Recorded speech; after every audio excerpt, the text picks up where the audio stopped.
Baik, Bismillah, Assalamualaikum warahmatullahi wabarakatuh. Perkenalkan, nama saya Lukman Womal dengan NIM A1Q1 20038 dari jurusan Bimbingan dan Konseling Fakultas Keguruan dan Ilmu Pendidikan di Universitas Hal Oleo. Baik, di sini saya akan mencoba menjelaskan tentang tujuan, fungsi, dan prinsip-prinsip bimbingan karir. Yang pertama yaitu tujuan bimbingan karir. Secara rinci, tujuan dari bimbingan karir tersebut ialah membantu para siswa agar dapat memahami dan menilai dirinya sendiri. Yang kedua, menyadari dan memahami nilai-nilai yang ada dalam dirinya dan yang ada dalam masyarakat.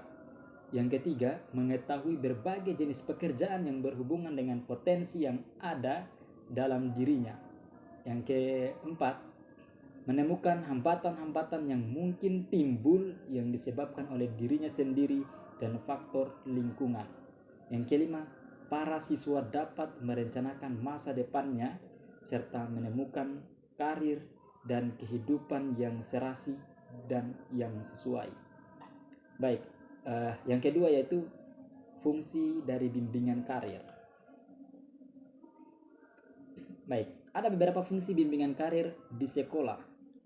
Yang pertama itu memberikan kemantapan pilihan jurusan kepada siswa karena penjurusan akan mempersiapkan siswa dalam bidang pekerjaan yang kelak diinginkan. Yang kedua yaitu memberikan bekal pada siswa yang tidak melanjutkan sekolah untuk dapat siap bekerja sesuai dengan keinginannya. Yang ketiga yang terakhir, membantu kemandirian bagi siswa yang ingin ataupun harus belajar sambil bekerja. Baik, fungsi bimbingan karir yang mengacu pada fungsi bimbingan dan konseling secara umum. Pada fungsi bimbingan dan konseling karir di sekolah yaitu yang pertama fungsi pencegahan. Fungsi pencegahan itu memberikan siswa informasi-informasi mengenai diri dan dunia kerjanya untuk mencegah atau mengurangi timbulnya masalah-masalah di masa mendatang. Yang kedua yaitu fungsi pemahaman. Fungsi pemahaman ini yaitu bimbingan konseling karir memberikan pemahaman pada siswa tentang gambaran dirinya dengan dunia kerja. Yang ketiga, fungsi penyaluran. Nah, di fungsi penyaluran ini membantu siswa dalam memilih jurusan sekolah, jenis sekolah, dan lapangan pekerjaan yang sesuai dengan minat, bakat, dan ciri-ciri kepribadian lainnya.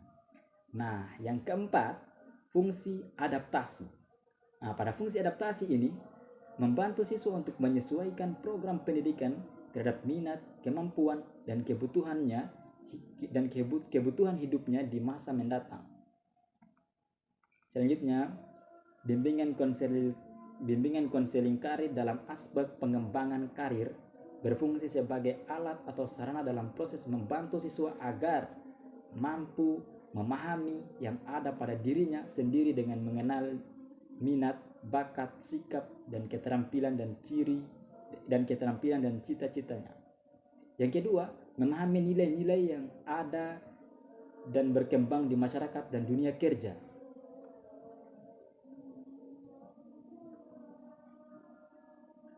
Terus yang ketiga, memahami identitas karir yang berhubungan dengan identitas dirinya, jenis pendidikan dalam meraih cita-citanya. Yang keempat, menemukan hambatan-hambatan dari dirinya sendiri dan lingkungan. Yang kelima, yang terakhir itu merencanakan dan menentukan karir masa depannya. Baik, lanjut kepada yang ketiga yaitu prinsip-prinsip bimbingan karir. Secara umum, prinsip-prinsip bimbingan karir di sekolah yaitu yang pertama, seluruh siswa memiliki kesempatan yang sama untuk mengembangkan dirinya dalam pencapaian karir secara tepat. Yang kedua, setiap siswa harus memahami bahwa karir itu adalah sebagai suatu jalan hidup dan pendidikan adalah sebagai persiapan dalam hidup. Nah, yang ketiga, siswa hendak dibantu dalam mengembangkan pemahaman dan cukup memadai. Mengembangkan pemahaman cukup memadai terhadap diri sendiri dan kaitannya dengan perkembangan sosial, pribadi, dan perencanaan pendidikan karir. Nah, yang keempat, siswa secara keseluruhan hendaknya dibantu untuk memperoleh pemahaman tentang hubungan antara pendidikan dan karirnya.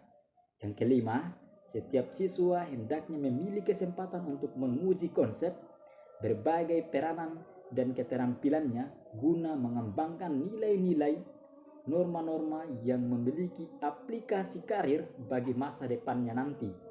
Nah, yang keenam, program bimbingan karir di sekolah hendaknya diintegrasikan secara fungsional dengan program bimbingan dan konseling pada khususnya.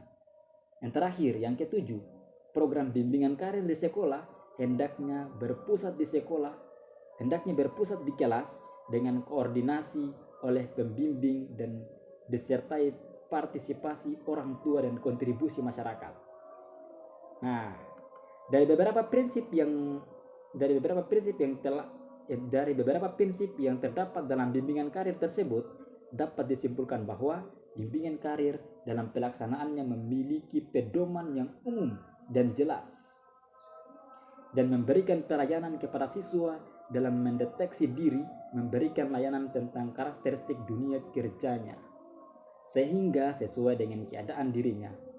Nah, agar mampu mencapai kebahagiaan hidup di masa depan karirnya. Baik, itulah yang dapat saya jelaskan.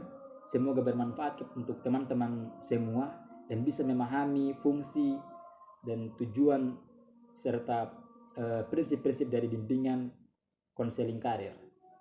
Saya akhiri dengan ucapan billahi taufiq wal hidayah. Wassalamualaikum warahmatullahi wabarakatuh.